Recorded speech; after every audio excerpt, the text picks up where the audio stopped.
What is going on, people? We are Tottenham TV, back here for another panel show, and it's the one that you've been waiting for. We have got, first and foremost, we've got Arian back on the channel. How we doing, mate? Great, fantastic, ready to go. Yeah, you ready? You got your boxing gloves on? Absolutely. Good to have you back, though, my friend. And a long-anticipated return to the channel to Sava. We've been seeing in our comments saying, get Sava on, get Sava on. He wants a debate, Well, here he is, alive in the flesh. How are we doing, Sava? I'm good, man. I'm good. I'm sure it wasn't everyone asking for me, but they've got me. So happy Tuesday to you all, and nice to meet you, Arian. I know we've not worked before. So yeah, I don't think we've ever spoken, yeah. Sava, I think I must have had about 3 phone calls, maybe even 4 phone calls from Mr. Box Office saying, you've got to get Sava on. You've got to get Sava on. You've got to get Sava on. Well, look, you are here, and we've got, up and down season from Tottenham so far. We got a lot to get through. I know I want to ask Sava as well, because I think you maybe have disagreed with a lot of things that me and Sim have been speaking about on the show on recent weeks, or maybe many more than recent weeks. So I want to give you an opportunity as well to bring up some points that maybe we can have a debate on. So maybe let's start with that. Not so much you, Ben, more Sim. So more Sim. No, look. Listen, I watch. Obviously, I watch a lot of YouTube channels. I don't tend to comment as much in the comments for obvious reasons these days. But I watched your debate the other week. I think it was Ricky Sachs, Sean, and then you two. And I found it quite funny that I keep hearing, when Spurs lose games, I keep hearing that it's a process, right? It's a rebuild. And I think these words are absolute nonsense. I think they're absolute nonsense. I think they're buzzwords that nobody can actually define what any of them mean. They're just nice words to say. And what I'm seeing more and more is what I said at the beginning of the summer, is what will happen is when Spurs win games, Ange is magic. It's an Ange masterclass. The process is brilliant. When we lose games, it will be, well, the players are rubbish. Ange wasn't backed, and the players are too stupid to learn how to play a system. And that's exactly what's happened. And yeah, it's just a football opinion, guys, right? Let me just start off by, it's just my football opinion. But yeah, listen, we'll talk all things Tottenham today. And yeah, that's just where I am with it all. Just to be clear, have I ever said that the players are rubbish? No, you didn't say it. You consistently say they're amazing. I think I never said they're amazing. I think they're good. I think we have a good squad. That's my point. Yeah. We have a good squad. Yeah. Just before we get, because I think this goes in nicely to the first topic anyway. So just before, we got a couple of members chats.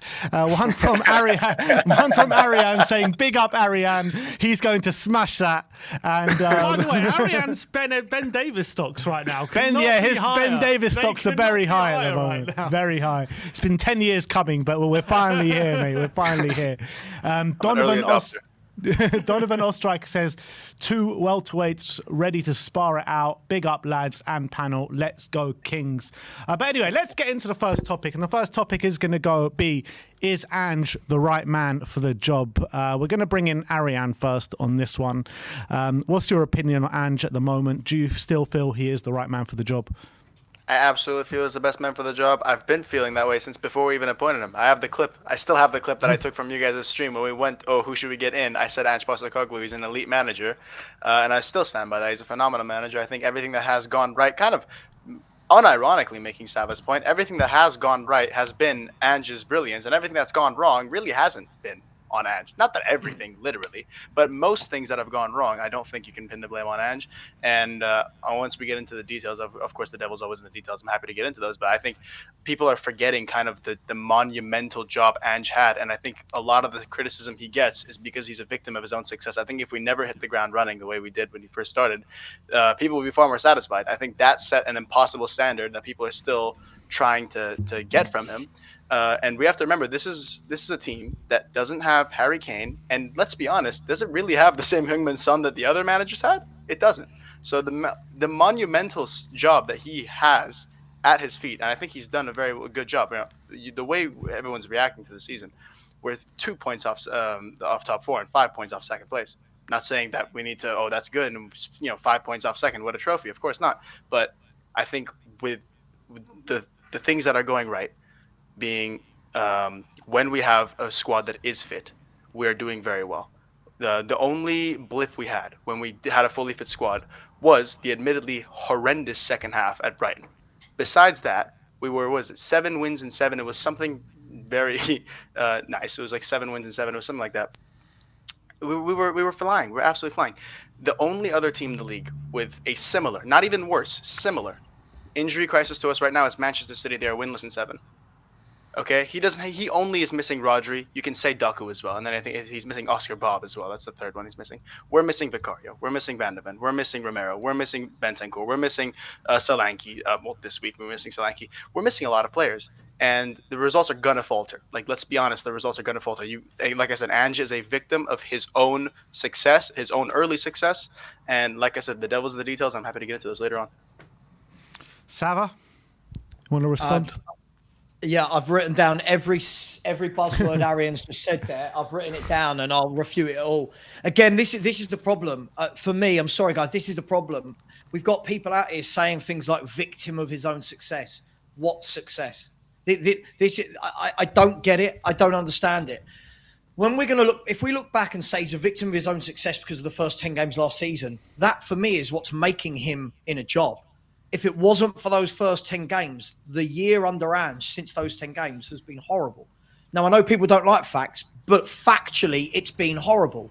Arian has just told you a lot of again, sorry, I'm not being rude, but a lot of lies there in terms of we were in great form before players got injured. This isn't factually true in any way, shape, or form. And I bring facts to the table. So, Aaron, you're welcome to use your facts that you've got off the top of your head to scrutinise it. Happy. But you won't be able to because I've got the facts. And this is the thing. This season, before we got all these injuries, was the worst start to a Premier League season in 17 years. So, again, when people like Arian sit there and say, oh, we were flying before we got the injury. No, we weren't. No, we weren't. We were doing this exact same thing we're doing now before we had injuries. The funny thing is, Aaron, you can screw your face up. The facts show it was the worst start to a Premier League season for 17 years. So we weren't flying. This hasn't happened just now. We've got injuries. We had all of our players available versus Crystal Palace and lost. We had who didn't play for Crystal Palace? Son. Right, who is arguably, you just said, not the same Son and not having a good He's still Son. We had to play a teenage. I'm not. Look, I was going to get into the Crystal Palace game, but you want to talk about facts. That's a very quickly irrefutable fact. We had every player, but we didn't. So Arian, so we can't beat Crystal Palace because a 32, 33-year-old Son is not playing. Let that sink in. Straw man. That's not what I said. You said we didn't. We had every player available. I simply said you made a statement. Look, you just got on here and you started talking a big game about facts. Arian, all you did was misrepresent something, and all I did was correct you saying Arian, I didn't say the Crystal Palace game was good. I didn't say the Crystal Palace performance was acceptable. Let me finish my point. Let's have a finish. I didn't cut in on you. I didn't cut in on your point while you were sitting there lying, right? So don't cut in on me, right? Let's be respectful, guys. Let's be respectful. Come on. No, I'll be respectful, but I didn't sit there and cut him off, right? Arian, at the end of the day, right? I didn't realise people were going to be this pedantic. Against Crystal Palace, we were missing Son, right? Mm-hmm. And we don't beat them. That's not an excuse. That is not an excuse in any way, shape, or form. For somebody that turns around and says we've got a brilliant manager who's brilliant, who's shown brilliance, and he's the right man, but now all of a sudden, well, Son didn't play. Well, so what? Son's been poor this season. Let's call it for what it is. Son's been poor. We should beat Crystal Palace with whatever 11 we put out. Against Ipswich Town, we had Vicario in goal for Ipswich Town, right? We had these players. The only ones we didn't have were Van de Ven and Romero. And again, two of the better performers in this time where we've had injuries have been Davis and Dragushin. So when we're talking about, but we're missing players, they've been two of the better performers, Davis and Dragushin. Yeah. Right? You said we're a victim of our success. I refute that. There's been no success. There hasn't been success. So to say that doesn't make sense. Right? When we say the squad's not fit, right? When we beat Man City, all of these players were also missing, right? And I didn't hear anyone come out after the Man City game and go, poor Ange, we've not got players. As soon as we don't win a game, but it's the squad. right? Again, Harry Kane. Please, can we stop talking about Harry Kane?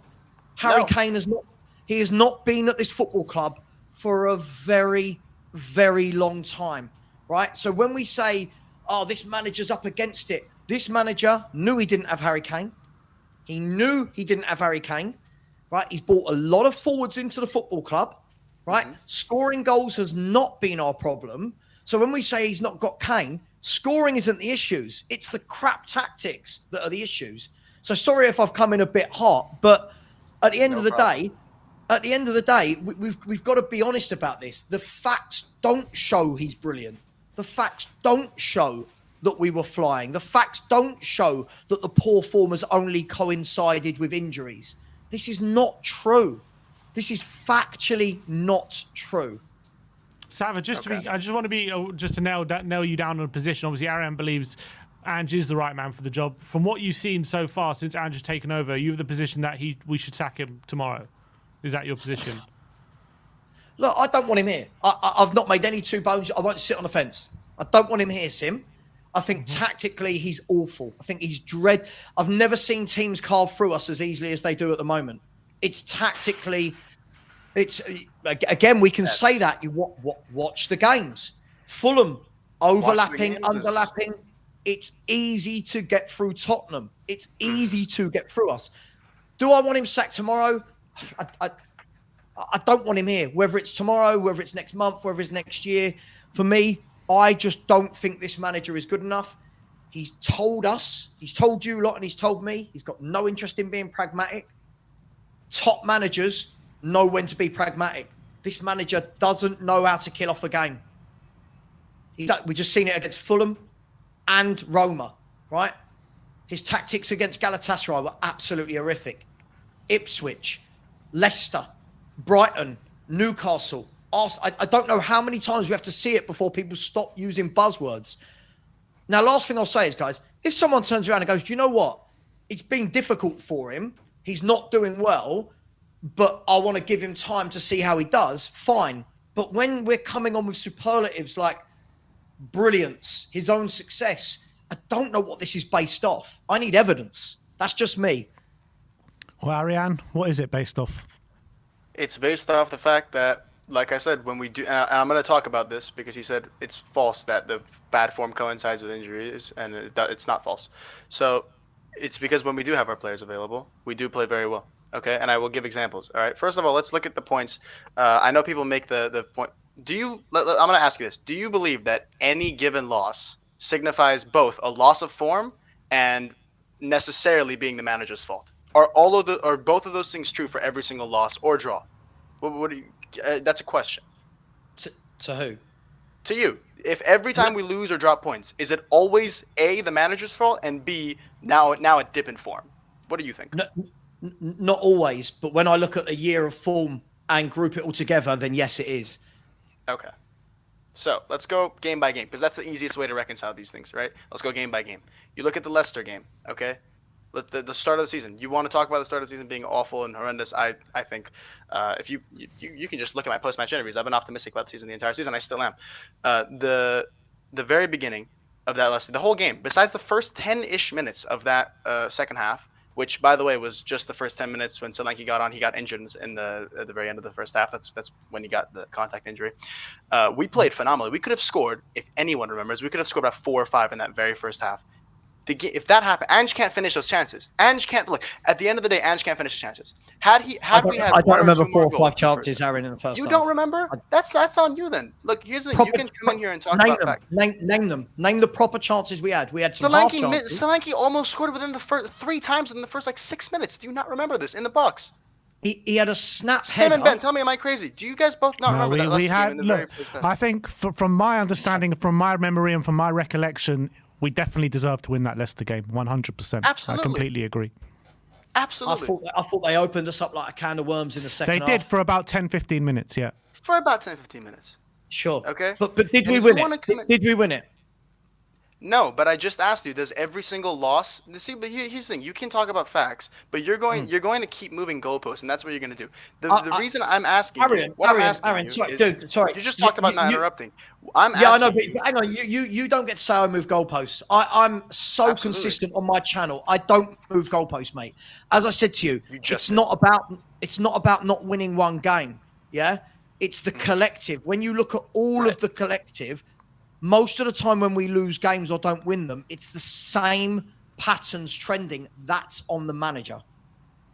I mean, I want to Okay. just say, like, just before you go on, I mean, the way I look at things so far this season in isolation under Ange, I feel like at the beginning of the season we were playing well and not getting the points. Against Newcastle, I think we deserved to win the game. Against Leicester, I think we deserved to win the game. Against Arsenal, I think we potentially even deserved just about a point in that game. I don't think either team were pretty good.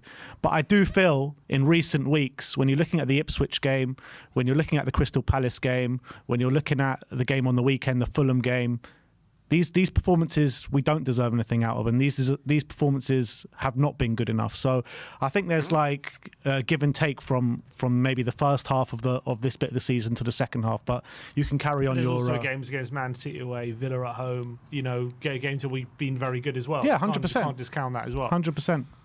What were we talking about really quick? I just lost my train of thought. You were going through game by game. We're Okay. going to go game by game, apparently. Okay. So yeah, in the Leicester game, like I said, we absolutely deserve to get a result out of that. Up until the Brighton game, and again, the Brighton game, I think it was. What I'm saying is, not every single loss.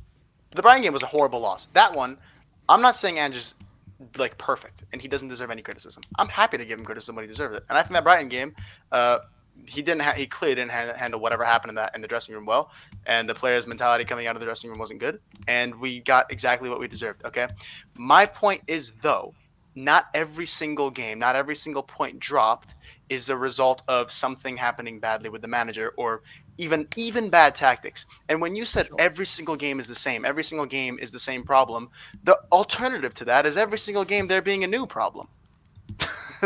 That would be a far worse situation. Yes, we have a style of football that we play. It has strengths, it has weaknesses. The way any team perfects their style of play is by playing and by being consistent. Look at Arteta, okay? All of us agreed at one point. Arteta is clueless, he's an idiot, and Arsenal should keep him as long as possible. None of us think that anymore, okay? None of us. Because we were not present in that project. We were not paying attention to that project the same way Arsenal fans were, and clearly the Arsenal board were, and they've backed him, and he's been successful. Okay, Ange has the very. He's also not been successful. We've got to stop words that don't mean anything. He's not been successful. Look, you want to. If your definition of success is clearly very strict, and it's you have to win trophies, and I don't necessarily disagree that trophies are the material proof of success. But obviously, Arsenal are much better now under Arteta than they were when he took over. Yes, they've had 2 title challenges in a row, probably a third one. They've gone deep in the Champions League, which is a competition they weren't in for a few years. That is progress. And winning less. So Arsenal fans. Arteta won an FA Cup in his first year. No? Sure. The word less was important there. Winning less. There are Arsenal fans out there that are now. Wait, Sava, was Ten Hag a success at United then? Is that what you would argue? Yeah. Are we talking about Arsenal or are we talking about Ten Hag? I know, I'm talking about your standards. You're saying Arsenal, Arteta's not a success because he didn't win trophies, but Ten Hag. So has Ten Hag been more successful at United than Arteta at Arsenal? Is that your standard? I'm just trying to, trying to get you how you rate it. So that's how you say. So you would rather have Ten Hag as his job, how we did in Man United, than what Arteta's doing at Arsenal. Is that what you prefer? I would. I don't think it's about what I would prefer. If I look at their 2 snapshots in time, Ten Hag was there for because we're having debate about is Ange. I'm just trying to but we're just trying to get is because maybe we're going for 2 different standards here. And Ariane is saying progress, and you're saying trophies in terms of where we see this club is going. So maybe you're arguing at 2. You might be speaking past each other here. You might be talking about 2 different things about your standards. Ask the Arsenal fans. Ask the Arsenal fans. Right? They've had 5 years and they've won 1 FA Cup. Arsenal don't do that. Arsenal don't do that. So again, if you're going to talk about success, again, Arsenal fans will not say it's success. Are They Arsenal won't in a say better that it's position success. to win a trophy now than they were when Arteta took over? That's the question. No, Would you have rather no. Would you have rather been a United fan last year than an Arsenal fan? Seriously? Well, Seriously. hang on. We're talking about two different things. The No, we're point not. is, for a club, no, Aaron, we definitely are, right? It's not about who I would rather have been a supporter of. That's a silly argument. The point is this: when you use the word success, it has to be benchmarked against that football club and what they do. Arsenal. Now, we hate Arsenal, obviously, right? Right. But even in the time, guys, how good was it under Poch at Spurs, right? Even in that time, Arsenal were winning FA Cups, League Cups. Arsenal were winning, right? So in the last 5 years, if you factually look at what Arteta's done, he's had nearly £1 billion of money, right? Been in 2 title races and won an FA Cup, which people will go, well, hang on, that was Emery's team that he won the FA Cup with. The team that he's actually built with hasn't won anything. So when we're talking about his success based on what is success to you as a fan? Correct. He hasn't won any trophies since that first year, but you can clearly see that they're going in a much better direction now than they ever have been since Arsene Wenger. That's the reality. Is that not true? They've gone in a good direction. Yeah, they've gone in a good direction. And I think they've not taken the plunge to move it further forward, which is something we know about all too well at Spurs. But for me, has he been successful there? I don't think with the money he's spent and for how long he's had. No, I don't think he has been successful. Anyway, let's bring the conversation back to Ange anyway, because this ain't bloody Arsenal fan TV. This is We Are Tottenham TV. I didn't bring them up. I can't remember where we veered off Ange, to be honest. Because we're comparing the progress that our Arsenal made under Arteta to where we're heading under Ange. Yeah. Right, and I feel like maybe the beginning stages of Ange can be compared a bit to what the beginning stages of Arteta. I think you're right, Ariane. Everyone was calling him clueless. A lot of people are calling Ange clueless right now. At what point do the hierarchy and the Spurs fans actually stick through the tough times and actually stick with a manager? How many times are we just going to sit here and blame managers and keep sacking them and revolving door? When are we going to stick with one? I don't know. And Sava, I have a question for you really quick. Just one word answer. I'm sure we all agree on this. You're Levy out, correct? You don't like Levy? I've been Levy out since 2007. Yeah. Exactly. And so I feel like it's a little bit, you can't blame the squad being so poor on Levy and in the same breath turn around and say it's Ange's problem. Yes, I think that's I disagree with that assessment, because I think, like I said, you look at the games where we have you would agree we've had very good performances this season, yeah? I mean, I think that's just a fact. Right? Yep. You look at those performances, most of them all of them pretty much actually come with a fully fit squad. You mentioned the Ipswich game, by the way, where you said, we had the best performers have been Dragic and Romero. Romero played the Ipswich game. He was at fault for both goals, if you remember correctly. He was absolutely at fault for both goals. Is Romero a bad player and is Davis a better player? Probably not. But you had Dragic on the left-hand side that game, and that was really the reason Ipswich were able to get so much out of us. All right? You want to look at every game tactically. The real problem with Ange that game was the fact that he selected Dragic on the left side anyway. That's my criticism of him. And like I said, Ange deserves criticism at times. But most of the times we've dropped points has been because of an inavailability. Okay? It's not true. And if we, that's not true. It is true. Arian, Every single bad performance has been because of unavailable players. Have we lost games besides the Brighton game? Okay, I will accept that. But so why did we beat Man City? Why did we beat Man City? Because they're also having a crisis. Simple as that. Right. The thing is, again, if I look at the last year, a whole calendar year, I hear this excuse about injuries, right? But let's look at the Fulham game. Okay. Arguably, the 4 best performers on the pitch against Fulham were the 4 players that wouldn't have played if we hadn't had the injuries. Werner, to a lesser degree, Dragusin, Davis and Forster. Right? They were all the ones that wouldn't normally play. They weren't the issue on the day. They weren't the issue. The issue wasn't the squad players that we brought in. The issue was the mainstays. It's the ones that were normally playing that didn't show up. Right? The issue, okay, the bad performance that game was we didn't have Solanke. We missed him massively against Fulham. If you dispute that, I don't know what to tell you. We also missed Vicario. As much as you want to say Forster was good, and he was. Forster was good. He made some good saves. We missed Vicario's ball playing. Did you notice how few times they passed back to the keeper? Hang on, Forster was brilliant against Fulham. I'm sorry. Arian, come on. I'm not saying he wasn't. He played a great game, but we missed Vicario. We absolutely missed Vicario. Forster kept us in the game at times, 100%. He was brilliant. I'm not saying he played a bad game, but I'm saying we still missed Vicario's ball playing ability. Yeah, but when you're saying we missed Vicario's ball playing ability, we didn't lose the game because of Forster's ball playing ability. We lost that game again. That's the sole reason we lost. No, I'm aware you didn't. We didn't lose, by the way. It felt like a loss. It felt like a loss. For me, we keep doing this, right? And again, when you look at the we do keep doing it. We keep sacking managers. That's what we keep doing. Sure, but just because we've sacked managers before doesn't mean a manager's good. There's two very different points there, Ben. And this is the thing. When we talk as fans, we want to group the two subjects together. Is a manager doing well versus can we sack another manager? They're two different conversations. Now, look, I'm not sitting out here, Sim and Ben, right? I'm not sitting out here saying, sack him now. He's got to go. He's got to go. I just don't rate him, right? I mean, you are saying that, didn't you? You said he has to go. You said you don't want him here. No, Sim, again, you're putting words in my mouth. No, I've literally, I'm sitting here telling you, I'm not sitting out here right now going, sack him now, sack him, right? If I wake up tomorrow and he's gone, I don't care. I don't lose 1 ounce of sleep over it. I think tactically, he's very, very poor. Tactically, we're seeing a lot of coaches now that are starting to get the better of Ange in games because this inverted fullbacks nonsense is leaving so much space in behind. Teams are not only overlapping on us, they're underlapping on us. And if you actually watch some of the real tacticians break Spurs down, they will pull this apart.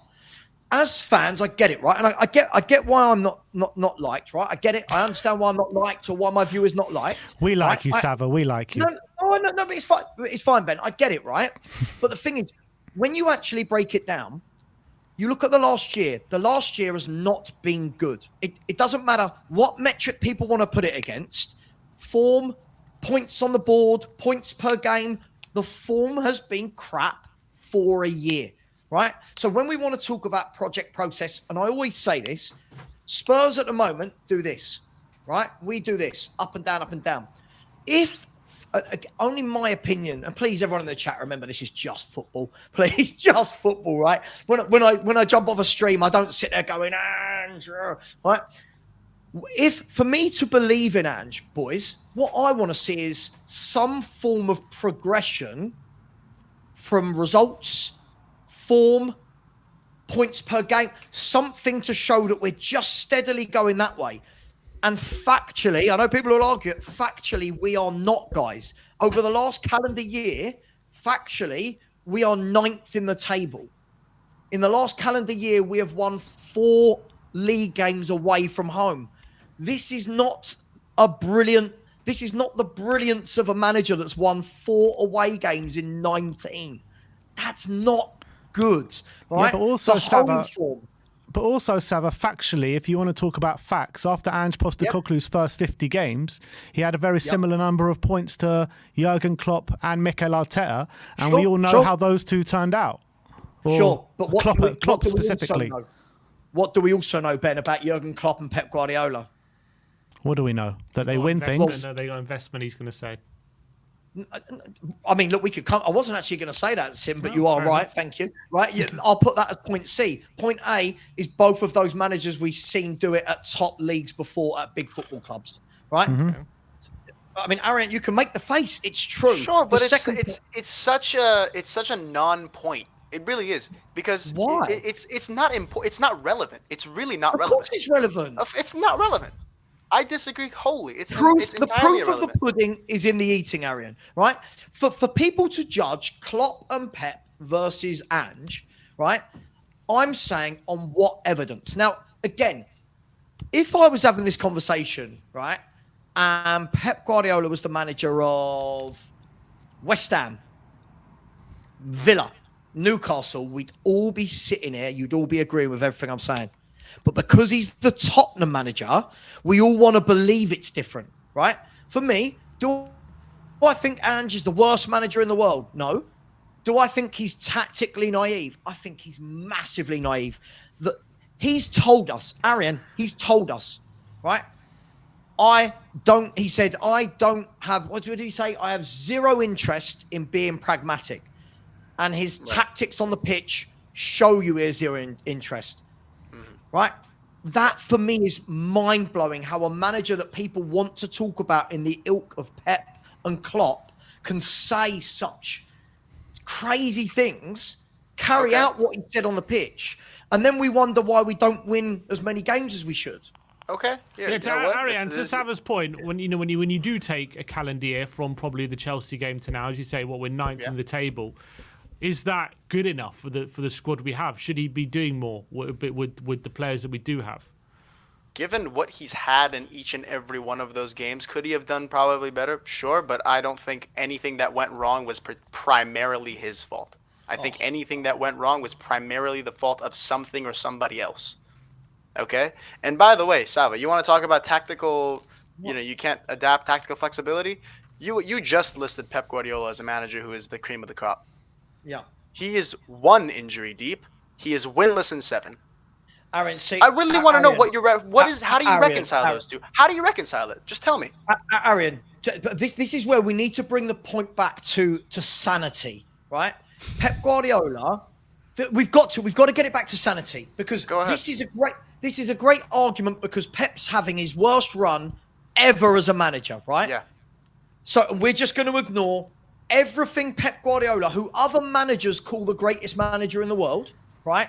And we're going to say, but tactically, what can he do? Pep Guardiola has changed tactics at Bayern Munich, at Barcelona, at Man City. Right. 2 years ago at Man City, do you remember, guys, you all remember this, right? Man City came to Tottenham. I believe it was I want to say the first couple of weeks of January. They came to Tottenham. They were all over us. We won 1-0. And I think we had a man sent off at the end for the last 10 minutes or so, if I'm not wrong. Under Conte. Under Conte, right? 1-0, right? We won 1-0. I'm pretty sure they gave a bad back pass. And anyway, blah, blah, blah, blah, blah, blah. After that game, Pep Guardiola came out, Ariane, and said, the league's done. They were like 9 points behind Arsenal. He went, the league's done. We're not in this title race. My players don't want it enough. Yada, yada, yada. And you thought, God, he's got a plan. He's got a plan.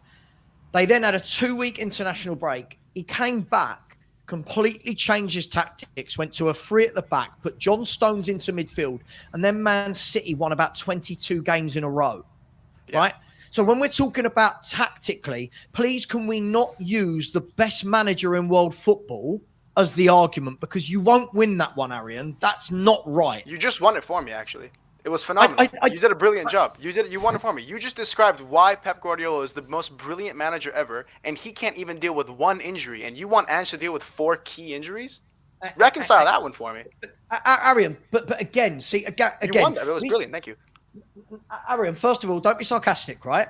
I didn't win anything for you. Again, you're looking at Pep Guardiola in this one moment of time, right? You're looking at Pep Guardiola over a month. Over 1 month of over football. 7 games. Let's make it clear. It's 7 games, 7 football games. If Ange was winless in 7, I don't know what you would be. Arian, you don't have to keep being pedantic, right? A month. I'm not being pedantic. What are we doing here, right? If we're going to judge Pep Guardiola over 7 games, right? I'm not judging Ange over 7 games for Tottenham. You keep saying, the injuries. I don't believe all of this is down to the injuries. I don't think what Man City are going through is down to the injuries. Man City have hit a brick wall. Man City have hit a brick wall. Pep said it. Carl Walker said it. De Bruyne said it last week. All the pundits, they've hit a brick wall. They need to go again. They need to change. They need to take stock. They need to change up their team. They need to go again in the market. But they've just had 7 years of unrivaled success. Yes. We're not that. So when you're judging the situation we're in with the situation Man City are in, there's no relevance. They're not the same situations. So whose situation should we compare it to? Yeah. Why should we compare it to anyone? Why? Because there has to be isn't that a some judgment sort of of... how you're doing? No, you need to compare it to something, or you just look at it on the bare face. And if you look at it on fine, if you're going to look at it fine, how are we doing in general? We're 5 points off second. We're still doing well in Europa League. We're in the quarterfinals of the Carabao Cup. Like, why is there any need to panic? Exactly. But when you're talking about panic, I'm not panicking. I just don't rate him. like I don't get it. When you say panic, I've said this for a year about Ange. I'm not panicking now. Again, all of this, people say you flip flop, right? People say this, that, not you guys. People say like fans flip flop. Guys, how long have you known me now? Have you seen me changing my stance? Have you seen me flip flopping? I've been very consistent. This manager for a year, whether people like it or not, if they don't like it, they don't like it. But over a year, the form has not been good. The form has not been on an upward trajectory, right? So when people say things are brilliant, a victim of his own success, well, I don't know what we're basing this on.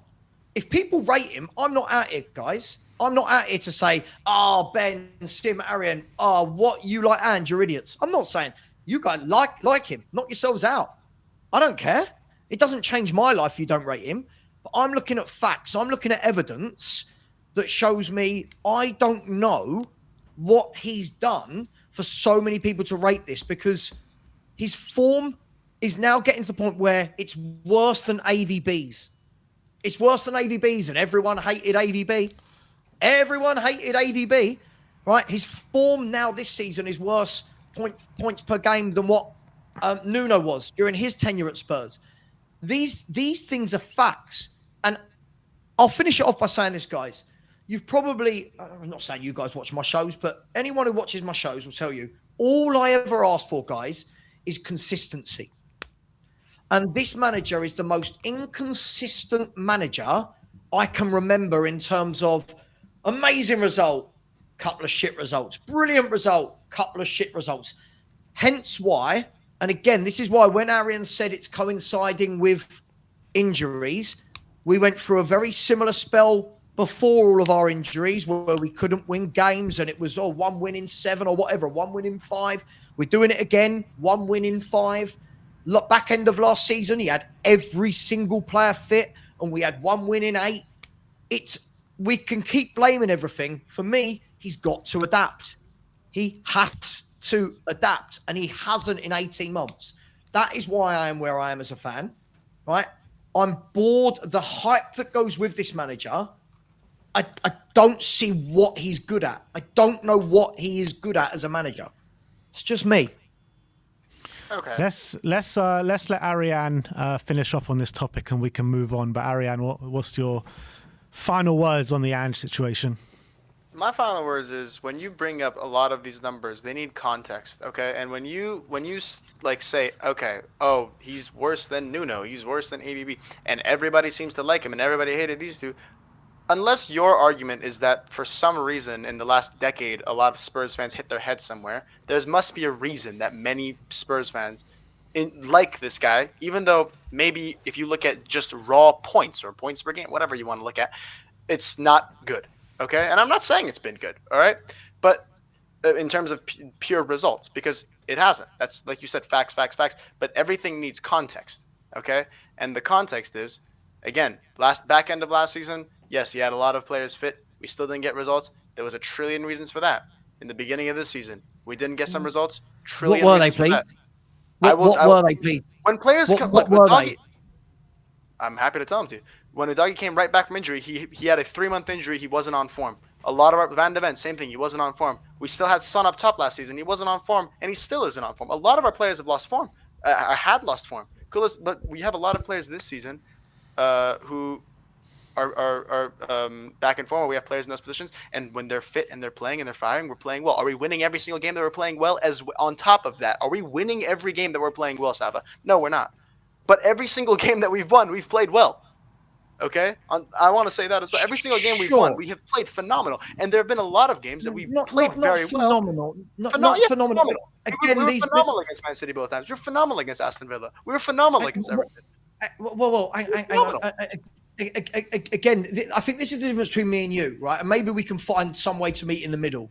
It's the superlatives that are being thrown out are just way too much for a team that's had a really indifferent average year. This is the problem. We weren't the year was phenomenal. Pardon? I didn't say the year was phenomenal. I said the game against Aston Villa was phenomenal. Arian, Man City was... I didn't say you did. Arian, I didn't say you did. Listen to what I'm actually saying. Okay. Right? When you say we were phenomenal against Villa, I think against Villa, the first half was was mediocre. And the second half, we had a brilliant 20-minute spell where we came out and dispatched them. Right? That's not phenomenal. This is what we do. We lose our minds and we go so over the top. Sorry, I'll ask Ben and Sim. Against Villa, right? First half was very meh. We went in 1-0 down. We weren't penetrating. Second half, we came out, 20 minutes, bish, bash, bosh. We looked excellent. But to call the whole performance phenomenal, like I feel like we're now being disingenuous as to what being phenomenal means. I think it's very rare you get a game where you're 90 minutes just playing free-flowing football for every single minute, right. and you're battering every team. This is the Premier League, and teams will have little spells where they're on top, and I think in general most teams just take advantage of when they're on top, and that's how they win games. And when you're scoring 4 goals like we have. And that's what we did. So I would say it was an example of Arsenal on the weekend. Everyone says how brilliant Arsenal were on the weekend against West Ham. First 20 minutes, they scored 4 goals, blew them away, and they didn't really play for the rest of the game. I mean, I agree. Hence why I wouldn't say they were phenomenal. I didn't think Arsenal were phenomenal. Against you can't call me pedantic and then call out my use of the word phenomenal. That is what pedantic is. When I'm saying we had winning 4-1 against Aston Villa is phenomenal. Winning against Man City twice is phenomenal. That game against Everton, that is what phenomenal is. If you want to be pedantic and say, you have to be perfect for 96 minutes. That of course that is. It's very. I'm not. Okay, so let me ask you a question, Aaron. Good. From what I've heard from you say from this first however long we've been going, is this is what makes me laugh about Spurs fans. We're phenomenal. Why then are there so many defeats and draws if we're capable of being phenomenal? Because what I've not heard, and this is the difference, right? I can turn around and say, yeah, the Villa game was very good. I've got no doubt. I'm not going to say phenomenal. I think it's an overreaction. The Man City game, I thought we were excellent the way we set out. Because I don't think we played Ange ball. I thought we actually set out, tucked in, fullbacks didn't invert, 2 centre mids sitting in front, allowed James. So what are you saying, Sava? Ange adapted, did he? I don't think anyone has a choice to adapt against Man City because Man City have 60% of the ball, right? Because if he's adapted, why haven't we seen it against Fulham and Roma, right? So it was a Pep masterclass. Pardon? It was a Pep masterclass. The Spurs won the game because he. I don't use the difference is, Aaron. I don't use words like masterclass. I feel like back in the day, football fans just support. When we won games, we said we win. Now, when we win games, everything's a masterclass or a disaster class. Look, for me, Sava, what are you expecting? What are you expecting right now from a manager of Tottenham Hotspur? What are you expecting? Some consistency. Some consistency. If we were consistent, we'd win in the league. If we were consistent, No. Are we gonna have a serious conversation, or are we just? That's so silly to say. No, but it's true. If we're as good as we are on our best day every week, we'd be winning the league. We're playing very good. No one's said that. Hang on, you've asked me what we need, right? Go on. Spurs are going to lose games of football. Of course they are. Everybody loses games of football. But our form is so up and down, constantly up and down. And it has been ever since that 10 games. Ever since that first 10 games of the season, which I appreciate and I think we'll all agree here was an anomaly, right? We knew that wasn't going to happen again. Not many managers will have 8 out of 10 in their first 10 games, right? Mm-hmm. We know managers have a new manager bounce, but normally it's 4 or 5 games. It doesn't tend to be 10 games, right? But since then, the up and down nature of this club, Simon Jordan said it yesterday on TalkSport. Every good win is followed up with a really poor defeat. He listed 4 in the last 2 months. And I'm not saying that every game, and this is the thing, I'm not saying every game needs to be like 4-1 Villa and 4-0 City, but no one can tell me a manager is brilliant when you go from 4-0 City to boom, right? Whoever we played after them. But No also, one can tell Sava, me- that problem predates Ange Postecoglou, by the way. Like, Spurs have been doing that throughout their history. Sure, I agree with you. Can I just agree say, with you. Sava, you said you want to talk facts in terms of like Ange tactically. When we're talking about this season, and yeah, the form is very up and down, but when you're looking at facts, we are the top goal scorers in the league. When you're talking about goals conceded, we're third least conceded, right? When you talk about us being too open and all this stuff, where we've conceded the first least goals in the league. When it comes to the amount of shots we're conceding and shots on target, we're second bottom in the league. When it comes to the amount of chances we're conceding, shots I should say, we're conceding. When it comes to the amount of shots we're having, we're second in the league in that sense. So tactically, is that really the problem? Sure. Let me come back to that then. So in the last 5 games, we've conceded 91 shots on our goal. 91 in 5 games, right? But to your bigger point, scoring goals. What did I say at the beginning? Yeah, that is very right. In 5 games, we've seen 91 shots. We conceded about 28 versus Galatasaray, 23 versus Man City. We conceded something like look, even if I'll give you that. But even if that's true, I don't know. I'll look it up. But even if that's true, we're still near in the Premier League. We're near the bottom of the league. We're like second bottom. I'm gonna come to that, Sim. Mm-hmm. But the problem is, we can talk about that all we want, but we've lost 5 games, right? We've lost 5 games, and our form for a team that score a lot of goals. But what did I say at the beginning of the show? Scoring goals isn't our problem. Which is why when people talk about Harry Kane, it's like, well, that's not our problem. Our problem isn't scoring goals. The problem is we will always score a lot of goals all the while we're so open. Now, have we conceded loads and loads? No, we haven't. Should we have? Different question, right? Look how many goals should Fulham have had at the weekend, if we're going to be honest. Look, teams, if you want to go with the should we have conceded, I can throw right back at the should we have scored in the Leicester game. Arian, I agree. If you let me finish, I agree. But my point is, everyone can see we are wide open.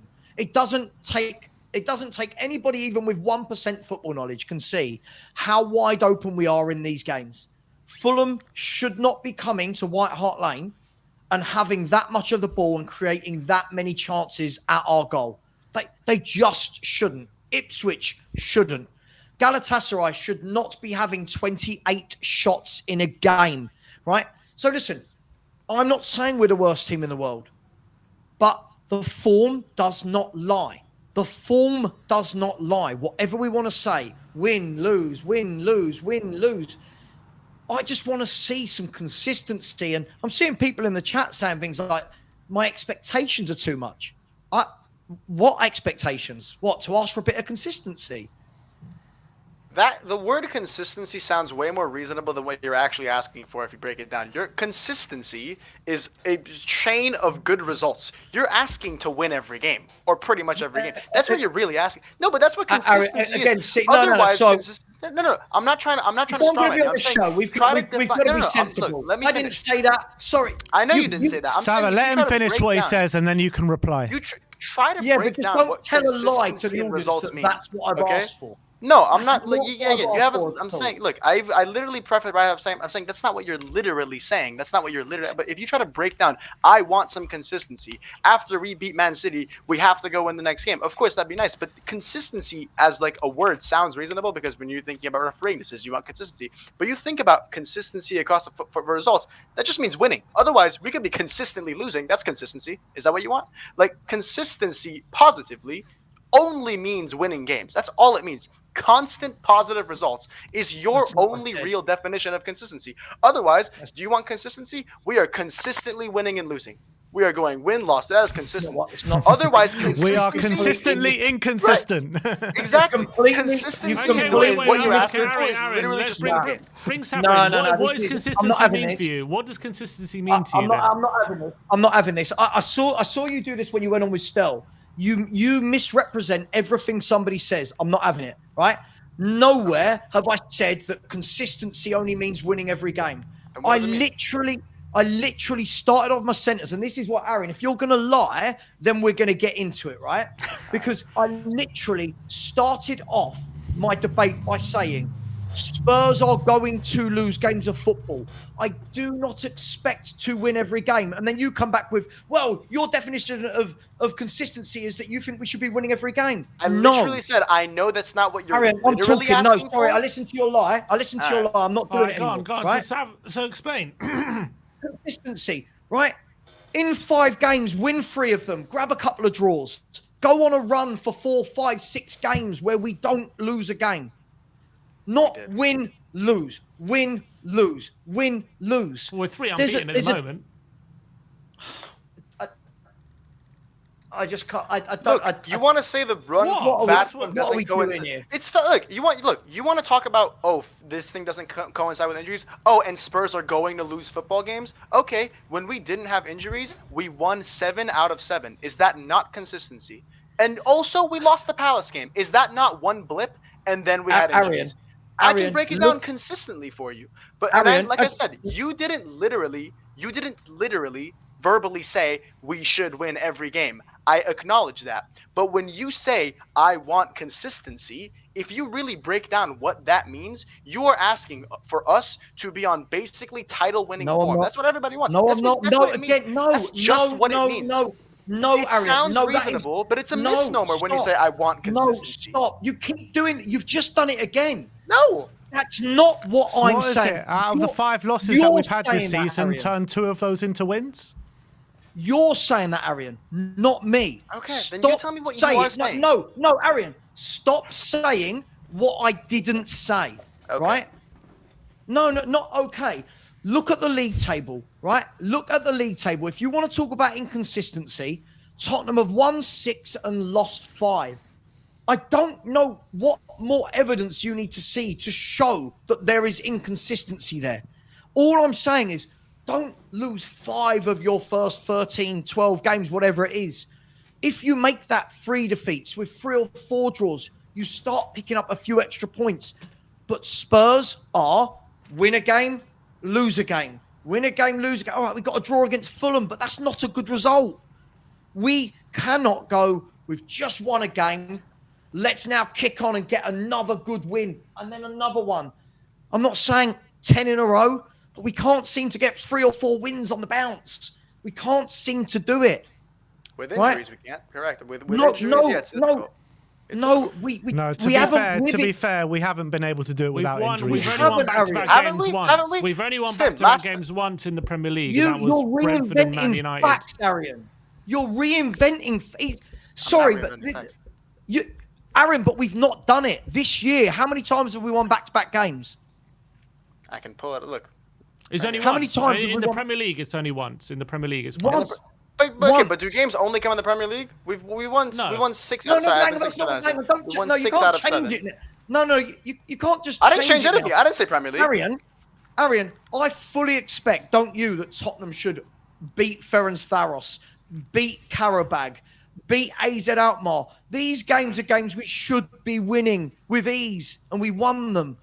But in the league, we can't string more than 1 win together in a row, and I don't know why. I think it's silly to keep going around in circles because we all know on this panel, we all know Spurs have been way too inconsistent for all our likings. I guess Sava's position is, he doesn't like Ange. He doesn't believe there's a future with Ange. I think Sava's position is it's not going to change, and Arian's maybe is it will. Yeah, exactly. And I think Arian's position is that he believes in Ange and he believes that Ange can turn this run into a consistent form, basically. And I want to see that. When I see that, I'll start moving towards where Arian is. But we've not seen it. Again, no one can put it in front of me factually, evidentially, that we are doing it or we're going to do it. Because every time we have a good win, people go, the turning point. This is the turning point. Then the next game you go, oh, Spurs again. This is my point. When I see You know what, Sava? So many big managers have had the same question marks towards their name at the beginning of 10 years as well. I go back to Arteta, I go back to Klopp, I go back to Pochettino.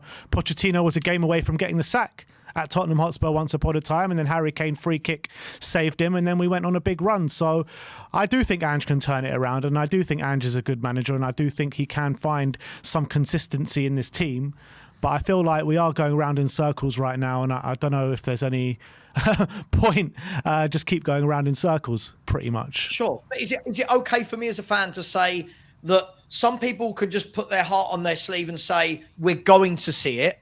Other fans like me say, okay, show me it then. Everyone's opinion is valid. Everyone's opinion is valid. No one's opinion isn't valid. Sure. But I think people saying they see it improving. I don't necessarily say they're doing it blindly. I think there is evidence to suggest that that could change. Like, first of all, you're seeing statistical evidence to suggest that could change. But not factually there isn't, though, right? Factually there isn't. There isn't factual evidence that 7th is better than 5th?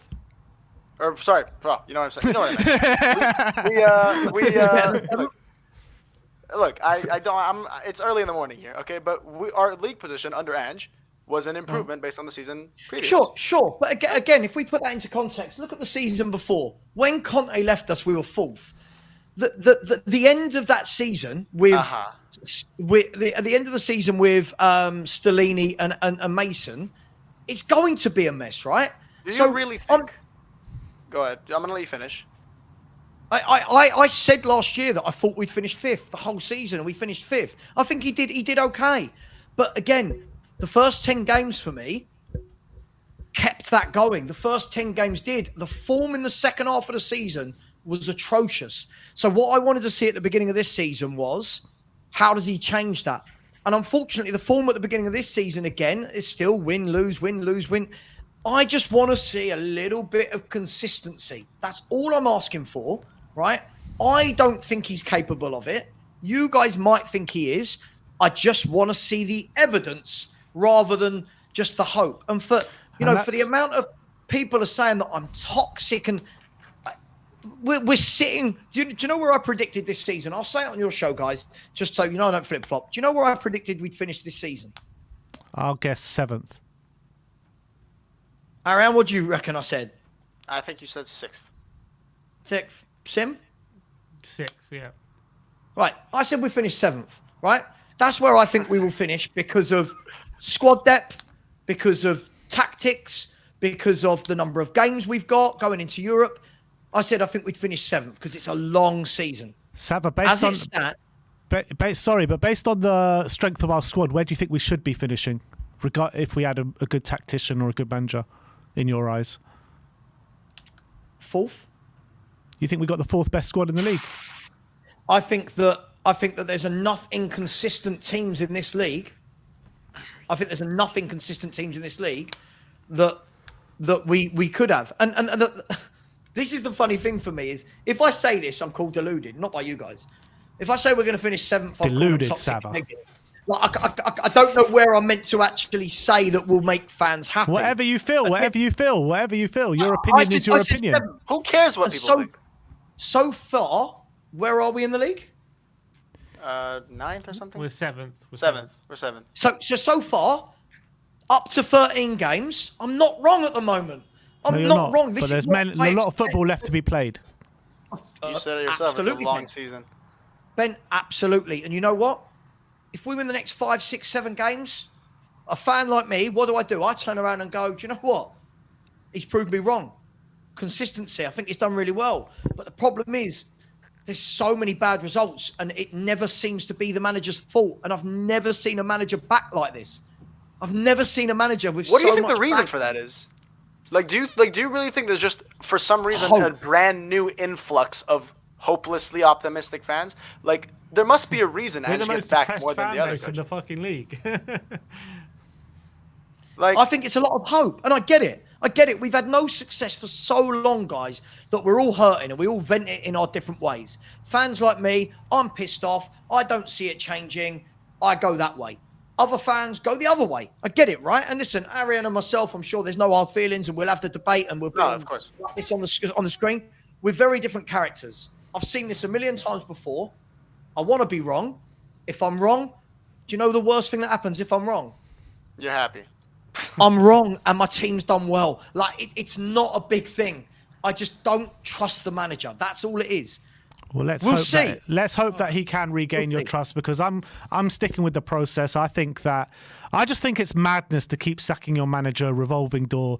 We go through the same processes over and over again, and I have seen a few signs in times of the way we play that we can go in the right direction. Albeit, I think right now I am probably questioning him the most I've ever questioned him since being here. But I'm still going to be backing the manager until I feel his position is untenable. I'll back the manager when I see him manage properly. Do you think that the hope for Ange is like he's just lucky to be in the circumstance that he is? The same way I say he's a victim of his success. Do you think he's like a benefactor of Levy's failure? Is that what you really think he is? In terms of how people hope for him? That's a great question. Is he a benefactor of Levy's failure? Yes. He is a benefactor of Levy's failure. Yes, he is. And this is the biggest job he's ever had.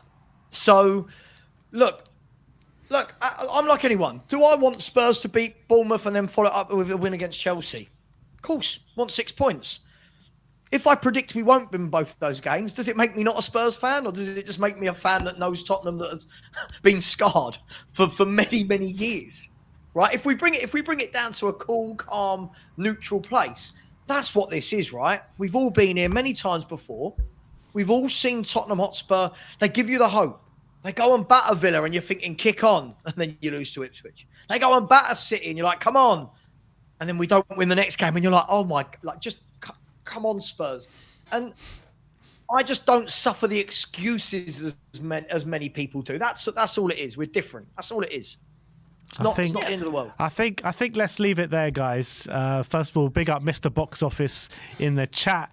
But I just want to finish off talking about a couple of the super chats, because I think we're just going to keep going around here and the hour is up. So I want to thank Sava and Ariane for coming on today.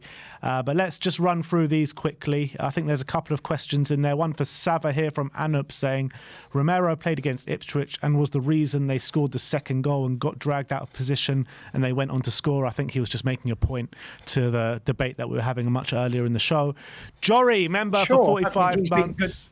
Can I just say, sorry, Ben, I don't think he's been good this season, Romero. I think when we're talking about Romero, when we're talking, Arian, listen to that then. So when we're saying, oh, we've got injuries, I don't think Romero was good when he did play. To be honest, I think if Romero didn't play at all this season, we'd be like third or fourth, and none of this conversation would be happening. We agree on something, Aaron. I think Romero's been horrible this year. So him being out the team at the moment, I don't see the difference, if I'm honest. I don't think he's been good. Do you think he comes straight back in? Van de Ven's injured. Romero's injury, fine. But if it's Van de Ven's injury that's been hurting us. Do you lot think that Romero and Van de Ven come straight back in when they're fit? He will. No, I really. wouldn't. I wouldn't. I wouldn't, but he will. I agree with him. I think it goes under the radar how much when we're in possession we do miss Romero still. We definitely miss him a lot. I feel like he slows down play so much though, Romero. Yeah, but we need that. We need a bit of patience. Sometimes we look at Dragosin, he panics, he rushes it, he just hits the ball forward aimlessly.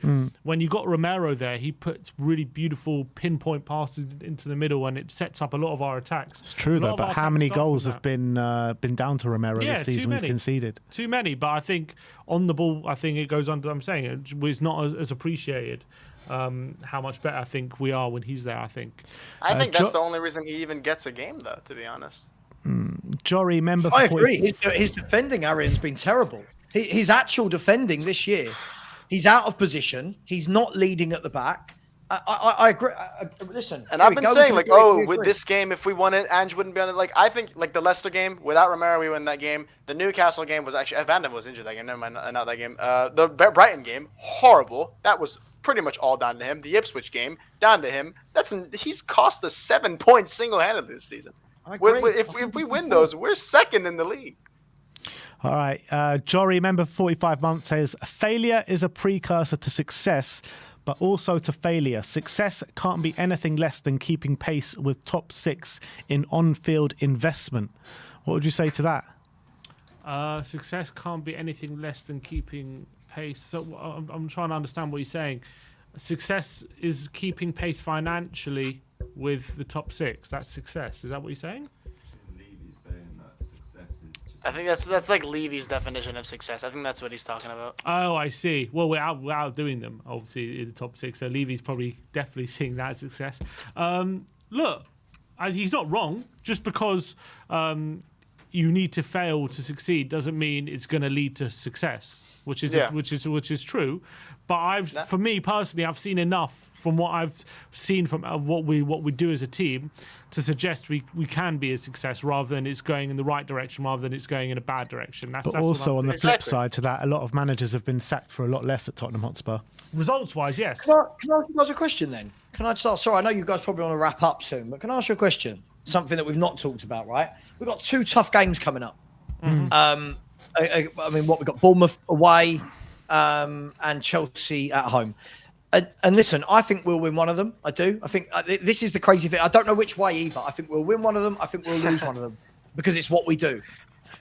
If we don't win either, if we do win both of them, we're sitting lovely. We're sitting pretty.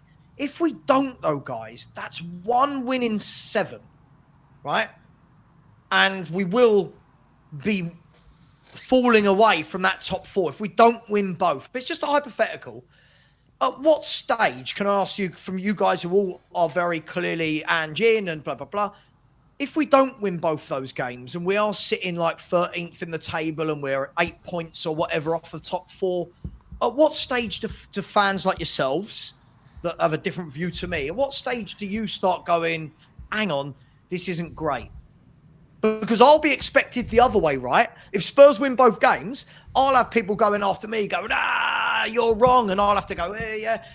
What if it's the other way? I'm already sitting here saying it's not great, and like I said before, I'm questioning him more now than I ever have done before since he's come into the club. However, like I keep saying, I can't see this revolving door madness keep going on. I want him to see through this project that you don't like. I know you don't like those buzzwords, but I want him to see through his job right now until it's completely untenable. Once it's untenable, and for you, until he's still out of all the cups, surely you want to see him stick in the job because you base it on cup success. Look, for me, I think that there's a degree of that, right? Because the question is always asked, isn't it, about cups? Well, while we're in cups, sure, I get it, but again, if we were 13th, 14th, 8 points off top 4, at what point does being in the cups become a little bit irrelevant? Well, didn't you say that Man U had a great season last year, and Man U had a better season than Arsenal? I didn't say they had a great season. They had a better season than Arsenal. They won a trophy, sure. Yeah. But what's happened in the long run? It doesn't matter. Their manager has won a trophy. It's not been good enough. They've acted. They've moved quickly. They've gone and got a top football manager, and Man U go again. And that for me is, listen, I'm not saying whatever at Spurs, but that is what, whether we think Man U are what they were, and we know they're not, they're still a massive club because look how they've acted. The new owners came in, went, okay, you've won the cup, we'll give you a chance. It's not gone well, bang, plug pulled immediately, new manager in, pay whatever you need to get the top manager, go. And you know they're going to back him. So for me, that's the difference. Yes, they had a more successful season than Arsenal because they won the FA Cup. If Spurs win the FA Cup this year and Arsenal don't, right, then we've had a more successful season. It works both ways. I'm not just saying it about Man United. If we win a trophy this year, Ange has done a great job. But also, Sava, as well, like the way I feel about Tottenham Hotspur right now, all these managers, top managers, as well as Nuno, Pochettino, Conte, whatever you have, all these managers coming through the door. Every 2 years, we're changing managers. None of these managers are bad managers, right? I don't think none of these managers are bad managers, including Ange Postecoglou. Sure. I just feel like there's a problem here at Tottenham Hotspur. And if Ange Postecoglou can't make a success of it, I don't know which manager will come in and do that. Okay, so let me ask that. It all depends on what the definition of success is for Tottenham, right? I'm not expecting, by the way, I'm not expecting that Ange should be challenging for a title. I get a lot of people to say to me, oh, you don't rate Ange. Who comes in and wins a meet? I'm not saying that. I just think that with the players we've got, I think Sim said something at the beginning of the show. I think, Sim, you said we've got a good squad, right? Mm-hmm. So we thought we had a good squad. I actually don't think we've got any superstars, right? I also don't think we've got a lot of deadwood. I think we've got a solid squad that, for me, guys, shouldn't be winning one, losing one, winning one, losing one. For me, I think we've got the players to play a different formation, a different tactic, and be a bit harder to beat.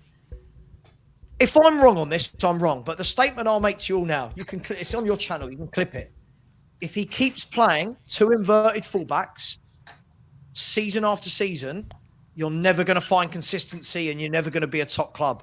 It's too open. The top clubs are not open. Look at Arsenal over the last few years, right? If we're going to talk about them challenging, how solid have they been at the back? How much do teams rip them apart? Rip them, go at them. They don't. Also, though, Man City. Huh? To be fair, Arsenal fall apart immediately as soon as Saliba leaves the team for any reason. Well, No. it's Odegaard, really. Odegaard but too, but Saliba. I mean, the title that you mentioned earlier with Pep went and they won 22 games and they were 9 points off. That only happened because they had a really bad run of results after Saliba's injury. So isn't that sure? But you can't. Sure, but they've now gone and bought better defenders in that squad. They've now gone and bought Timber, Calafiori. They've got backups. They've got options. My point is, Arian, is if you look at the teams that have done well and won things over the last decade, how many of them are as easy to get out of Spurs? We're third least conceded in the league. We're What third manager's least going to do conceded. better? Also, What by manager's the going to do way, better just than that? really quickly, you said, they went and bought better defenders. Saliba got sent off against Bournemouth, and they lost, and they failed to win 3 Premier League games right after that. Sure. Like, that's relevant, you know? I'm not saying it's not, but over the course of a season, Arian, we're doing this thing again where we're snapshotting 2 or 3 games in a row. I'm talking about over the course of a Because season. those are the games where the same issues that have afflicted us are affecting other teams. That's what I'm telling you. Ange is dealing with circumstances that teams only deal with snapshots while we deal with season-wide. Aaron, we're not dealing. Again, if we're going to do this, right, we're not dealing season-wide. Because they have to leave. Right. We're not dealing with this season-wide. Everybody has injuries, right? Everybody. Arsenal, for me, didn't win the league 2 years ago or last year, not because of William Saliba, because Man City are the best team in the country with a bigger squad, with better footballers, with a manager who knows how to get over the line. Right? At the end of the day, Tottenham, we've got a few injuries, right? There's no getting over the line when you're ahead. Pardon? They threw it away because they look, Man City they threw it away Aaron, because when have Arsenal got over the line? When have Arsenal got over the line? They've got no experience. No, they haven't. But you're not addressing what I'm bringing up. What I brought up was Saliba's injury was the catalyst. Every single time, go any time where Arsenal have a bad period of form, it was some sort of injury. Ange has 4 key injuries. But for the 4 key injuries you say, right? For the 4 key injuries you say, as we said, when you look at our last few games, Fraser Forster's not been a problem. If we're going to call it, I thought he was excellent. He made some brilliant saves against Roma and against Fulham. Dragusin and Davis. Do you know what? If we had the injuries, right? If we had the injuries that we had, and then we turn around and go, our centre-halves were dreadful today, I'd go, yeah, well, our 2 were missing. But in the last 2 games against, I say last 2 games, if you look at the last 3 or 4 games, Dragusin and Davis haven't been the issue. So the issue to Spurs in those games wasn't because Van der Ven and Romero didn't play. There are other issues. This team has shown time and time again, Arian, if you play 2 inverted fullbacks in the midfield area, opposition managers are now starting to work out this season, at the back end of last season, how to get at Spurs. And Fulham did it brilliantly. And if it wasn't for Fraser Forster, they exploited it and had so many chances, Arian. They should have beaten us. He's got. So for me, you think we're just lucky with the terms of the goals we've conceded in terms of the amount? Are we just like, is that luck? No. Some games it's not luck. Some games I think we've defended brilliantly. Some games I think we have defended brilliantly. But when you look at some of the other games, we have. Of course, we've been lucky. Every team needs luck, but whether we've conceded the goals or not, look at how many managers, Sim. Fulham just lost 4-1 at home to Wolves. Lost 2 of their best players, right? By the way, we talk about teams losing their best players. They just lost Pereira and Joachim Anderson from that Wolves game. right? They come to Tottenham off the back of a 4-1 defeat, and they were the better team by a country mile at our ground. They should have scored more. And for me, just tighten it up. Play one inverted, drop one, stop these massive gaps in behind. And lots of pundits now, tacticians are starting to say it, guys. It's not just me. Most people are starting to realise it. That's how you get at Tottenham. Because Porro and Udogie aren't fullbacks that play inverted. That's not their natural game. I just think a few tweaks. That's all it is. Next up is from Matt Copland saying, Ben, you're speaking facts. Well, I'll take that one. Jory says, injury crisis is the norm at Spurs, not the exception. Big up to Jory. Anyup says, we cannot win a game without a full starting 11. We ain't going to win anything going forward, especially against lower ranked teams. It's a poor excuse. Charlie Vale says, success isn't steady up and to the right graph. It isn't linear. Do you agree with that? Success isn't linear? Or is success linear? I think you should be seeing elements of improvement, but I don't think it's always going to be all the way up all the time. I think obviously performance-wise, you shouldn't be seeing, after a season like we had last season, us getting battered all the time, and I don't think we are. But I think you're going to have bumps in the road. We've certainly had bumps this season, especially in recent weeks when it comes to performance-wise. But I think in general, how the team is playing, I think I'm seeing enough for me to give me hope that we are going in the right direction rather than being a team that is moving in the wrong direction. That's what I would say. All right, Lily White's India says, if we bring in another manager, who? And will Sava be generous enough to give the guy 2 to 3 years? Or the plan is to keep sacking until a miracle happens? Sava. It's not about me being generous. By the way, I'm just a football fan. I'm not sacking him. I don't have the power. Like, loads of people come into my show and go, give him till the summer. What do you mean? I'm not his boss. That's like Sava's the emperor. He's got his thumb like. Sava, if you're Daniel Levy, though, you would be sacking him, right? If I'm Daniel Levy, this guy's not starting this season for me. Yeah, right, you would have sacked him at the end of last season. You would have sacked him at the end of last season. Yeah, I would have sacked him at the end of last season. His form over the last 28 games of last season was diabolical. Yeah, but you can't just give a manager one season to imprint ideas, particularly with the issues that he's had to go through. Sure, but I also don't like his ideas. This is the problem, Ben. For me, I don't like his tactics and his ideas. I don't see that in 18 months he's done anything to address the issues that are solvable. Some are not solvable. Some are not his fault. But the issues that are there that we can solve, he doesn't. And that was the big thing for me after the Man City game, right? It was, people said, this is the benchmark. It's what we've got to do. We go straight back to the next 2 games, straight back to high inverted fullbacks in the midfield, straight back. How many times, right? The players I'm about to list, how many times did they get in behind us at the back, right? So if we look at the Fulham game, it was Theo Robbins. Was it Theo? Anthony. Yeah, Theo, isn't it? Anthony. Anthony. Why am I saying Theo? Who's that? Anthony Robinson. Theo Walcott, you're thinking of? And Anthony Robinson and Iwobi down the left, and down the right, Kene Tete and Reece Nelson, or whichever way it was, right? Mm-hmm. The overlapping. Then watch it against Roma. Angelino, Celik, with Dybala and Sule. These guys constantly realised if we just switch the play every time over the fullbacks that aren't in the fullback area, we're going to get joy. And they had chance after chance after chance. And for me, this is only me, guys, I don't like that when a manager can see what we can all see, that teams are ripping us apart in these areas, goals are going to come, and then the next game, you see the same thing. For me, I don't like it. Each to their own. I just don't believe that this manager's the right guy. Sorry. I think he's tactically poor.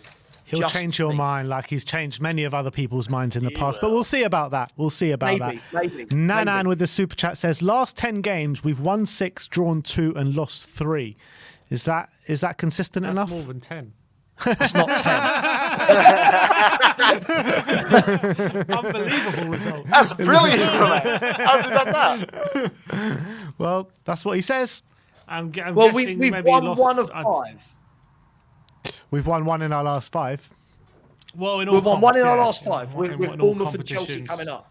Yeah. So then you can't. So wait, do you want it to be a snapshot, or do you want it to be over like the length of the season?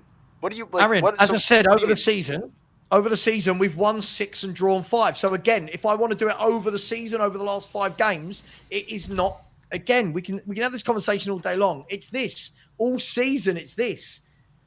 How many teams So how many teams have won more games than performances us? been that? And how many But have teams in the the top like, league have lost more games than us? How many teams have lost more games than us? Yeah. Everyone from 14th downwards has lost more games than us. I mean, lost the most. less games than us. I mean, everyone in the top half, right? Pretty much. Or is it everyone in the top 7? Right. Villa, Newcastle, Fulham, Man U, Forest, City, Brighton, Chelsea, Arsenal, and Liverpool. Villa 10 haven't won teams. more than us. No, hang on. He said lost less than us. He said 10 teams have lost fewer games than us. 10. And one more For than me, us? one more than us. 1 second. City, One Chelsea, more than us. Arsenal, Liverpool. 1, 2, 3, 4 have won more than us. It's not bad. It's not. Again, it goes to that inconsistent thing. This is my point. Listen, if he irons it out, I sit here and I go, do you know Here's what? my thing Great. though. You're saying we've been very inconsistent. Of course, our results have been. Do you think look at the performances from Leicester? Because again, like I said, I thought very highly of that performance. I think we deserved to win. Same with Newcastle. First And by off, the way, in Newcastle, by the way, Bannerman was just injured. Like I think we forget that because I think it was a 1-game thing. But you look at the Leicester game, I think our performance warranted a win. Newcastle game, same thing. As Sim said, I think we deserved at least a point out of the Arsenal game. But even if not, whatever. I don't think offensively we were very impressive anyway. And then the Brighton game, was a second half capitulation. In terms of performances, have we really been that inconsistent up until the Crystal Palace game?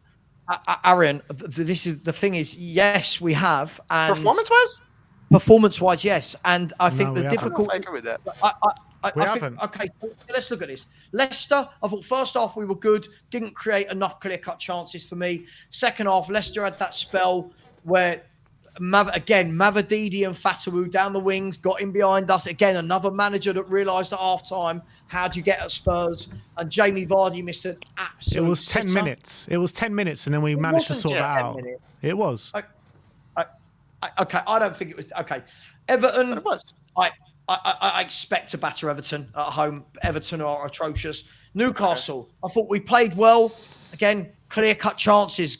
Again, right? Arsenal, thought we played okay. Didn't have any, again, didn't know how to break them down because they sat in a low block. Coventry was absolutely atrocious. True, it was, to be fair. Brentford, I thought was good. Karabag, I mean, what can you take from that game, right? No, it's 10 men. Yeah, but Karabag are like the whipping boys of the Europa League. Ferencvaros, I thought we were lucky. I thought that was a really poor performance.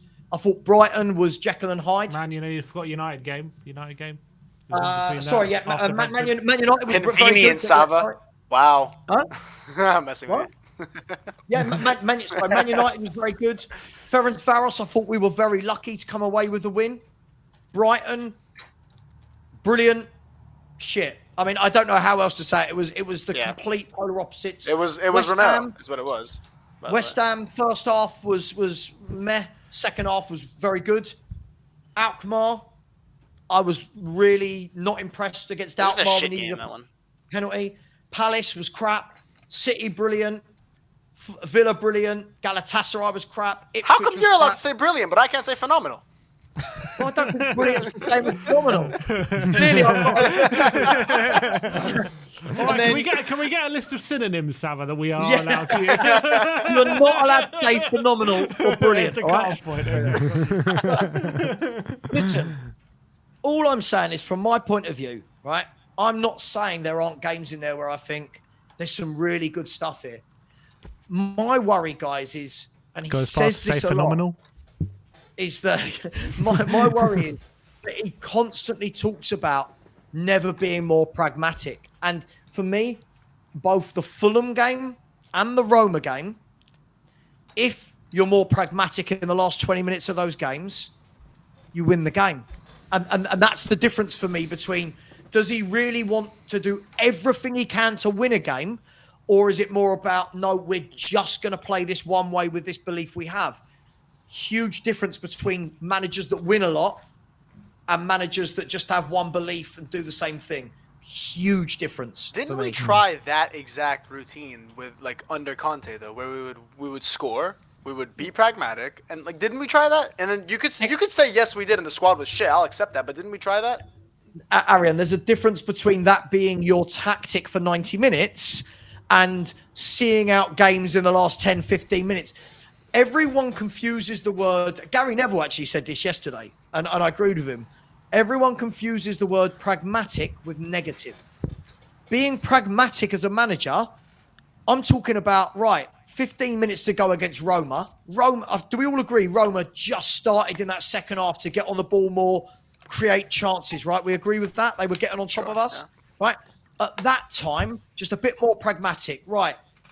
Porro and was it Porro and Gray and Porro, right? Just drop 10 yards. Don't go into midfield. Just drop 10 yards. Basuma, whoever in midfield, just drop 10 yards. Hit them on the counter, right? Being pragmatic doesn't mean we have to be negative. We just didn't take advantage of it. We had like a 4-on-2. We had a few counters. Yeah, we did. That second half. We were wide open, man. We were wide open, Sim. They had chance after chance again. I mean, they had three offside goals. They hit the bar, hit the post. You know, Forster made a couple of unbelievable saves. I just think we need to be tighter. Three offside goals were pretty offside, to be fair. They weren't like offside. Good high line. Yeah, yeah, exactly. Look. At the end of the day, right? All I'm saying is, from my point of view, I just want to see a manager that. Look, I think when he's coming out and telling fans, you know, I don't ever want to be pragmatic. I don't want to control the game. I didn't make substitutions because it would have been an undeserved point or whatever. Things like that don't sit well with me as a fan. They just don't. And I get that. Sorry. I do get that. I do get that. They don't. Ben Kaufman says, whether you like the manager or not, let's be nice. And look, we're all friends here. We're all friends here. It's just in the name of debate, my friend. It's just in the name of debate. We are nice TV. Exactly. We are nice TV. Ian Smith says, it started with Alan Sugar sacking Terry Venables with Enoch. Not sure what he means there. But Phil Coy says, last time we won 5 games in the Premier League in a row was March 2021. That was under Mourinho. Wow. Bloody hell. Is that right? We were so good then, though. That's ridiculous. Well, under Mourinho? No, in that period, though. That was like just before he got sacked. That can't be right. Was it? No. March 21. That's just before Mourinho got sacked. That's March 21. So why did he get sacked then? I think we might need a fact check on that, Mr. Phil Coys. But look, what I did think he say? the last time that we won 5 in a row in the Premier League was March 21. March 21 is just before Mourinho just got sacked. That's true. You're right. Didn't Mourinho have a spell though where he did? Was we beat like Palace and Burnley. Bale was scoring loads of goals. I remember at that point. You should know, Sim. You know every result from. Yeah, I don't know every result in order. Come on, you should do. I know, I do know every result, but I'm saying, I really want to be wrong. I do. I really want to be wrong because it means my football club are better than we won 3 in a row in March. We won 4 out of 5. Yeah, we beat Burnley 4-0, Fulham 1-0, Palace 4-1. Then we lost to Arsenal, and then we beat Villa. So we won 4 out of 5 games. We didn't win 5 in a row in when we all thought we were on a surely title under Conte in that year. I think under Conte, no. When we got top 4, we must have won 5 in a row. I think we always got draws in that. That's what it was. 22. Hang on. Maybe it means March 22. Yeah. Last win 5 Premier League games in a row. No way. There you go. No, 4. Oh, it's 4. 4 in a row. But we won how many out of like? Man. Well, in the last 5 games of the season, we won 4 out of 5 again, drawing 1-1 at Anfield in between. So we won 8 of the last 10. Yeah, it's pretty good. Did we not win 5 in a row in like the beginning of the season under Mourinho when Højbjerg had that horrible debut against Fulham, and then we went on to win like something like 5 or 6? Oh, what, at the But I beginning of think that season? Yeah, Yeah, but didn't we draw to Chelsea? Yeah, we drew 0-0 to Chelsea. But what's the We one don't before that? do 5 in a row, Tottenham. Have We Spurs don't. ever we won don't. 5 in a row in the Premier League? I never. Listen, we okay. I'll say we're gonna win 5 in a row now. All right, starting with. Come on, Bournemouth. Sava. That's Oh, what I'm saying. okay. Get on the train, mate. Get on the train. We're gonna win 5 in a row. I think we could just clip that bit and then that's it. That's the whole takeaway for the whole stream. But look, I want to leave it there. Really good show. I've really enjoyed it. I want to thank Sava and Ariane for coming on today. Sava, do you want to let the people know where they can find you? And once again, thank you for coming on today, my friend. I'm sure they know where to find me, and I'm sure that no one in your chat has any interest in subscribing to me. But thank you for having me. Listen, I'll leave it on this, guys. I'll say, look, thanks for having me. And just because I like the debate, right? Just because that's my style of YouTubing. I know some people don't like it, but you know what? I think I do think genuinely it's really important that we have lots of different channels with different views.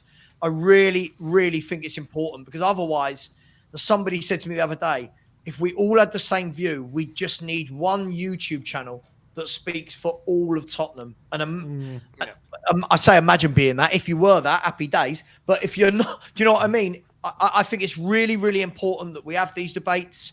And I just wish that people would just calm down a little bit when they're hearing these debates, calling people not Spurs fans and fake and they're unhappy in life. I've got a very happy life. I'm really happy.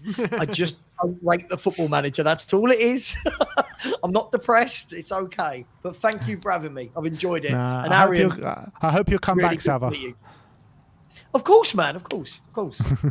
Ariane, Nice any closing words from you, mate? I want to thank you for coming on as well. It's a long time since you've come on, so good to have you again. It's been a while.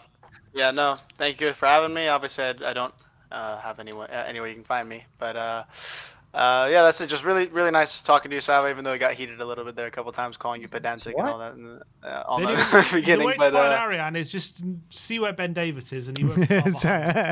I'll be there. So I'll be there somewhere in the shadows.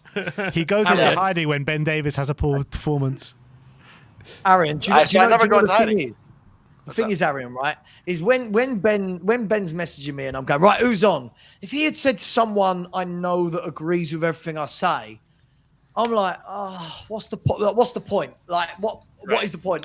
I liked it when he said you were on. I like your style of debating. It drives me crazy, but that's what egged me on, right? And I just want everyone in the chat to know when YouTubers finish streams and they're behind the scene, it's all very nice. Go behind and we just throw all the insults we can at each other. Yes. Yeah. Just chill and relax. It's all good. It's all good. Thank you for having me. And big up to everyone in the chat that stuck around this hour and a half. I very much enjoyed it. And we'll see you all very soon, people. Tomorrow is preview day where we'll go and look forward to the Bournemouth game. And let's hope for a big 3 points for Tottenham Hotspur. Like, subscribe and comment. And as always, come on you Spurs. Come on.